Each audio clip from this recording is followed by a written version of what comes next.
News 19 और आज का मतदाता टीवी में बार एसोसिएशन गाज़ियाबाद की वरिष्ठ उपाध्यक्ष शबनम खान जी और सोनल खान जी, आपका स्वागत है। दोनों महिला अधिवक्ता हैं और जो महिला शक्ति हमारे भारत देश में बहुत ही सम्मान से देखी जाती है। शबनम जी, सवाल मेरा पहला आपसे ये है कि किन मुद्दों को लेकर आप चुनाव लड़ी थी और चुनाव जीतने के उपरांत कितना संतुष्टि आपको है? जी सर, सबसे पहले धन्यवाद करना चाहूँगी आपका। सर, एक्चुअली मैं मुद्दों को लेकर लड़ी थी। यहाँ पर हमारे बार एसोसिएशन गाज़ियाबाद में वकील हैं, तो एडवोकेट्स के जितने भी मुद्दे होंगे, उनको जो भी प्रॉब्लम होगी सर, उनको ही सॉल्व करने का हमारा सबसे पहले मकसद था। फिर भी एक हमारा था बार की स्वच्छता पे ध्यान रखना सर। बहुत गंदगी होती है कई बार बार में, बहुत व्हीकल्स जो है अनपार्क्ड होते हैं ना, पार्किंग अवेलेबल नहीं है, उसको एक पार्किंग की व्यवस्था कराना। और सबसे पहले था एक महिला शौचालय के लिए और सर पुरुष शौचालय के लिए भी, कि जो हाइजीन फ्री हो, ज़्यादा गंदगी ना हो, अच्छे से दोनों के टॉयलेट अवेलेबल हो। मैम, क्या लगता है कि इस दिशा में जो आपकी कमेटी है कब तक कुछ नया कुछ कर पाएगी? क्योंकि अभी तो कुछ बदलाव हुआ नहीं। मैं कल तक की रिपोर्ट बता रहा हूँ। जी बिल्कुल, कहना आपका सही है। एक्चुअली सर, हमारे बार में अभी जो हमारे सचिव वाला जो मुद्दा है वो चल रहा था। जब तक सारा मैटर हरिंदर और हाँ, नेहरा नेहरा जी जो सचिव हैं और हरिंदर जी हैं, जो उनके जो बीच में जो भी मतभेद है या डिस्प्यूट है बार का कि कौन सचिव है, अभी वो मुद्दा चल रहा था सर। जिस कारण कि अभी हमारे अध्यक्ष जी ने अपनी पूरी कार्यकारिणी को लेके कोई भी ऐसा अभी भी आगे आने वाले टाइम के लिए कोई भी चीज़ें नहीं बना सके सर। कि हम लोग चाहते थे कि हमें हमारा सचिव मिल जाए, तभी हम उस चीज़ में आगे बढ़ें और फिर बार की जो भी समस्याएं हैं उन पर भी ध्यान केंद्रित कर सकें। इसीलिए बस उस मुद्दे का ही सॉल्व करने के लिए सोच रहे थे। तो वो मुद्दा कब तक आपको लगता है कि हल हो जाएगा? सर, अभी हमारी बार काउंसिल ऑफ इंडिया का भी एक आदेश आया है कि एक आदेश उन्होंने बोला है कि कार्यवाही जो सचिव हैं वो सारे मुद्दे को देखेंगे, अभी सॉर्ट आउट करेंगे जो भी है।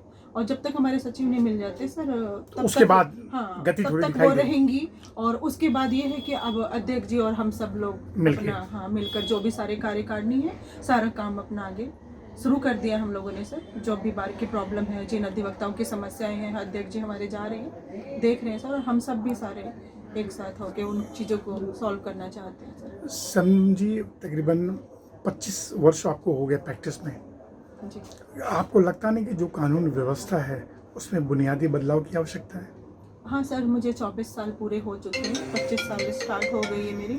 और कानूनी बदलाव तो सर, क्या हम सब अधिवक्ता हैं तो कानून में बदलाव हम जब भी चाहते हैं जब सर उसका जो फ़ायदा हो, वो जो भी पीड़ित वर्ग हो उनको पहुंच सके, तभी कानून में बदलाव अच्छा लगता है सर। ताकि उनको जो जिस चीज़ के लिए वो न्याय के लिए आते हैं उनको न्याय प्राप्त हो। बस एक थोड़ा बड़ा सवाल है मेरा मैम, फिर हम लोग गाज़ियाबाद की बात कर लेंगे। काफ़ी अनुभव है आपके पास, काफ़ी युवा भी आप लगती हैं। जो कानून मंत्री हैं देश के, जो लॉ बनाते हैं, आपको लगता नहीं कि वो फ़ायदा हो पा रहा है? इतना लंबा न्याय मिलना एक न्याय नहीं हो सकता। बिल्कुल सर, ये आपका कहना ठीक है। सवाल आपका कि as a journalist, as a जो भी आप पत्रकार हैं, तो सर आपके लिए ठीक है। लेकिन जो भी चीज़ होती हैं, मैं ये कहना चाहूँगी कि हर चीज़ में टाइम लगता है। बिकॉज अगर हमें ऊपर छत पे जाना है तो हमें सीढ़ियों का प्रयोग करना ही पड़ेगा सर, और जब नीचे उतर के आना है तो उन्हीं सीढ़ियों से हम वापस भी आएंगे। इसी तरह से हमारी कानून भी है कि अगर हम फर्स्ट स्टेप अगर हम आ रहे हैं, अभी अभी एकदम आते ही आपको रिलीफ, इमीडिएट जो रिलीफ की चीज़ें हैं उनमें बदलाव हो रहा है समय समय पर। पहले अगर मैं महिलाओं की बात करूँ तो बहुत सारी महिलाएं हैं जो मेंटेनेंस के लिए यहाँ पर आती थी कि मेरे पति से मेरा डिस्प्यूट है, मैं अलग रह रही हूँ और मुझे भी, मेरा एक बच्चा भी है मान लीजिए उसके पास, तो उसको खर्चा जल्द से जल्द मिलना शुरू हो जाए।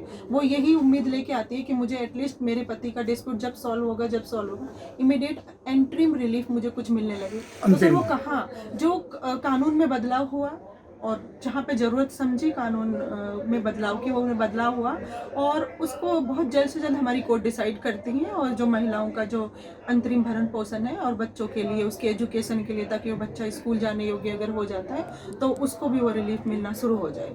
तो सर कानून का तो ये है कि धीमे धीमे बदलाव हो रहा है। बदलाव हो रहा है सर, और प्रक्रिया के अनुसार अगर आप अपने स्ट्रांगली आप जल्द से जल्द, अगर कहते हैं ना कि हमें खुद भी ध्यान रखना पड़ता है, कई बार क्लाइंट आते हैं, आपने मुकदमा दे दिया और भूल जाते हैं 6-6 महीने के लिए। तो हर चीज़ के लिए सर ये है कि काम तो हिसाब से होता है और हो रहा है। जो जिसमें हम फास्ट ट्रैक कोर्ट बना, हाँ। वो लग रहा है उसकी बिल्कुल बिल्कुल सर, जो फास्ट ट्रैक कोर्ट का इस्टेब्लिश करने का उद्देश्य यही था कि जो मुकदमे 376 पहले जो रेप केस थे या मर्डर था या जो भी मैटर हो, उन जो भी उनको जल्द से जल्द सॉल्व कर लिया जाए। तो फास्ट ट्रैक कोर्ट की स्थापना भी इसीलिए की गई कि जल्द से जल्द हो, और हो रहा है। अभी आपने कई बार आपने देखा होगा कहीं कई कोर्ट का आदेश होता है कि कुल 30 दिन में डिसाइड हो गया, 45 दिन में डिसाइड हो गया, पर जो प्रक्रिया है ना सर, जैसे मैंने बताया कि उसमें थोड़ा टाइम लगता है। तो वही हिसाब है कि प्रक्रिया के हिसाब से ही आपको चार्जशीट दाखिल हो गई है, आपका पूरा इन्वेस्टिगेशन प्रॉपर जल्द से जल्द हो गया है, उसमें दोनों का ही रोल है सर। कई बार थाने से ही चीज़ें कंप्लीट होके नहीं आती हैं, तो उसमें कोर्ट भी क्या करेगी, और वकील अगर जाएंगे बार बार, हम लोग भी न्याय में यही बोलते हैं, माननीय न्यायालय कोर्ट से वहाँ से मंगा लिया जाए, थाने से ये पेपर मंगा लिया जाए, उनको तलब कर लिया जाए, वो आ जाए, तभी उसके बाद केस आगे बढ़ता है। कई बार थानों से ही चीज़ें नहीं आप पहुँच पाती हैं कोर्ट में। तो जो फास्ट ट्रैक कोर्ट है ये सरकार का अच्छा स्टेप है। हाँ, बहुत अच्छा। और जो बाकी चीज़ आप जो बताएं रिलीफ का, वो भी काफ़ी अच्छा काम हो काफ़ी रहा है। अच्छा सर, जैसे जैसे बदलाव हो रहा है, जो भी हमारी गवर्नमेंट आ रही है, मतलब अगर उनका उन मुद्दों पे ध्यान जाता है तो जाहिर सी बात है, अगर वो अच्छा ही हो रहा है। और इसीलिए उनका स्थापना करने का उद्देश्य भी यही था कि जल्द से जल्द रिलीफ मिले, और मिल रहा है। बहुत लोगों को शबनम मिल जी, रहा है। कुछ मांग करेंगे कुछ नया कुछ करने के लिए, नई चीज़ों में बदलाव लाने के लिए कानून मंत्री से? बिल्कुल, अगर कानून मंत्री जी से मेरा एक ही है कि जो भी आपने एक बीएनएस करके जो सारी चीज़ें धाराएं हैं तो आपने बदली हैं, बाकी हैं तो वो सभी कुछ चीज़ें उसमें ऐड भी करी गई हैं। फिर भी मैं चाहूँगी कि अगर जो भी महिलाओं से रिलेटेड, अगर एज ए महिला में हूँ, तो और भी जो भी चीज़ें हैं उसमें डायरेक्शन दे दी जाए कि इतने दिन में इस चीज़ का निवारण हो जाए और सॉल्व हो जाए, और एटलीस्ट जो महिला या जो भी पुरुष जिस चीज़ के लिए आ रहे हैं उनको वो रिलीफ जल्द से जल्द मिल जाए। और बाउंड तो हाई कोर्ट ने भी किया है कि आप जल्द से जल्द रिलीफ देना शुरू करें। मैम, मैं एक सवाल आपसे बाद में पूछूंगा। मैम, थोड़ा अपना इंट्रोडक्शन दीजिए। आपका शुभ नाम क्या है? जी सर, मेरा नाम सोनल खान है। जी, मुझे आप भी अधिवक्ता हैं? जी सर, मैं भी अधिवक्ता हूँ। जी जी 4 साल हो गए हैं सर मुझे भी। जी जी, आपके पास काफ़ी अनुभवी शबनम जी हैं, जो कि 25 साल का अनुभव है। तो एक ही सवाल मेरा है आपसे, इस फील्ड में क्यों आप आए? वैसे महिला तो बहुत सारी फील्ड में जा रही हैं, एविएशन में जा रही हैं, इंजीनियरिंग में जा रही हैं, लेकिन एज ए जुडिशरी में क्यों आई मैम? सर सबसे ज़्यादा अगर मैं बात करूँ तो लॉ अपने आप में ही बहुत है बोलने के लिए, कि सबसे अच्छी फील्ड जो मानी गई है, जो हर चीज़ हमारा जो पूरा कॉन्स्टिट्यूशन बाउंड है, सारी चीज़ें, तो वो लॉ से ही बाउंड है। तो सर जुडिशरी में ही मुझे जाना है, इसीलिए ही मैंने लॉ करी है। लॉ चुना आपने। जी। और 4 ईयर में क्या एक्सपीरियंस हासिल किया सोसाइटी के बारे में, कानून के बारे में? सर बहुत सारी चीज़ें सीखने को मिली है, स्पेशली मैम से, शबनम मैम से, कि मोस्टली क्रिमिनल प्रोसीडिंग हो गई, सारी चीज़ें। अच्छा, क्रिमिनल भी देखती हैं? जी सर। एक महिला होकर क्रिमिनल के केस कर रही है, बहुत बड़ी बात है। ओके। शबनम जी, अब मैं आपसे एक बात और भी करूँगा कि जिस परिसर में हम लोग बैठे हैं, यहाँ सबको सुरक्षा प्रदान की जाती है, लेकिन कभी कभी ये परिसर भी सुरक्षित नहीं रहता।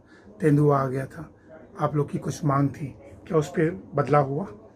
सर बस वो तो देखिए, एक नेचुरल करके जो गॉड की, मतलब कहते हैं ना, आपदा वो होती है। बस हमारी ये था कि जो सिक्योरिटी पर्पज से जो भी चीज़ें हैं उसको पूरा सिक्योर किया जाए, पुलिस का जो फोर्स है कोर्ट परिसर में भी उतनी ही रखी जाए ताकि सबकी सुरक्षा रहे, और बाकी जो भी सारी चीज़ें यहाँ पर अनमैस, जैसे बोलते हैं ना, मैसअप हो जाती हैं, उन चीज़ों को ठीक करना, बस वो चीज़ें था। और वो सारी धीरे समय के साथ साथ सॉर्ट आउट हुई। और जो आपकी जो कमेटी है, जैसे जल भराव हुआ, पार्किंग हुआ, बुक्स हुए, जो एडवोकेट की वेलफेयर को लेके जी। कुछ बड़े स्टेप ले उठाएंगे आप लोग मैम? जी बिल्कुल सर, सबसे पहले तो देखिए हम लोग सब अधिवक्ता यहाँ पर काम करने के लिए आते हैं और कई बार जैसे बहुत सारे युवा अधिवक्ता हैं या और भी अधिवक्ता हैं, उनके पास सर बैठने की कई बार सुविधा नहीं होती कि हम कहाँ पर बैठ के अपना काम शुरू कर सकें। तो हमारे अध्यक्ष जी और हम सभी लोगों का यही मुद्दा मेन रहा है कि हम सब उनके लिए जो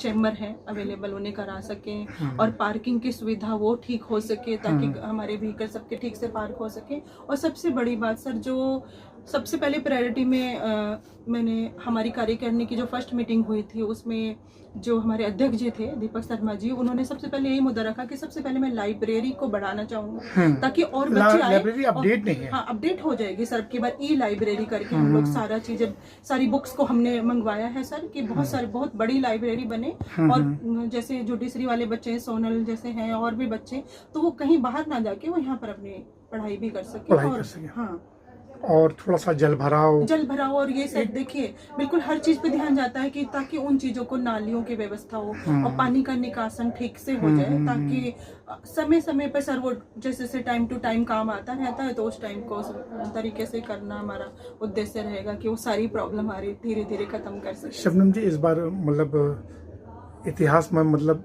आपकी कार्यकारिणी कुछ दर्ज करा के जाएगी? बिल्कुल, हमारे यही सबकी इच्छा है और आप सभी लोगों की शुभकामना रही तो हम यही सोचेंगे सर। बहुत सारी चीज़ें हमारे साथ हुई हैं कि हिस्ट्री बनाने वाली बातें सर। जैसे मैं अपनी ही बात करूं तो मुझे यहाँ पे 24 साल की प्रैक्टिस हो गई है, लेकिन सर सभी लोगों का इतना प्यार, इतना सम्मान होते हुए जैसे एक ये हिस्ट्री बनी है कि एक इतना बड़ा चुनाव वरिष्ठ उपाध्यक्ष का मैंने सभी के प्यार और सहयोग से जो जीता है, तो जाहिर सी बात है आप सब लोगों का आशीर्वाद रहा तो कुछ ना कुछ अच्छा ही करेंगे। बड़ा अचीवमेंट स्टेप करके जाएंगे। हाँ, सभी एडवोकेट्स के वेलफेयर के लिए। जी बिल्कुल मैम, कल आप लोग का तिरंगा यात्रा है, हम कवर भी करेंगे। जी जी। तो उस तिरंगा यात्रा जैसे कल पीसी था, आप भी थी, अध्यक्ष जी भी थे। जी जी। तो तिरंगा यात्रा का एक बिल्कुल लेमैन के लिए हम लोग एजुकेट हैं, उनके लिए कुछ बोलना चाहेंगी?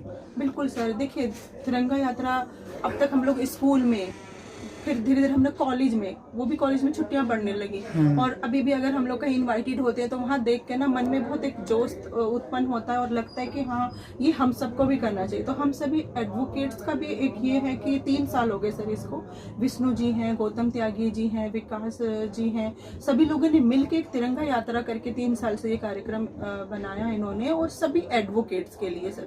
सभी इसमें अधिवक्ता शामिल होंगे और जाहिर सी बात जब उन्हें लगेगा कि हमारा अपना तिरंगा यात्रा एडवोकेट्स की रैली का प्रोग्राम है तो सभी अधिवक्ता बढ़ चढ़ के हिस्सा लेंगे और कोशिश करेंगे कि पूरे उत्साह के साथ उसी का समापन भी करें। और ये मतलब साबित करना है कि देश सबसे ऊपर है। देश सबसे ऊपर है सर और हम लोग के समर्पित रहना है। बिल्कुल बिल्कुल, हमारा देश और उसी देश में हम रह रहे हैं तो जाहिर सी बात है सर, देश से सर्वोपरि कुछ नहीं है। यही मैसेज देना चाहेंगे आप? बिल्कुल सर, देश से सर्वोपरि कुछ नहीं है और तिरंगा यात्रा से जो भी अब मन में आप देखेंगे सर, जो रैली होगी तो वहाँ का उत्साह और जो मन में खुशियाँ लेके जो चलेंगे ना वो सर वो अलग ही होगी सर।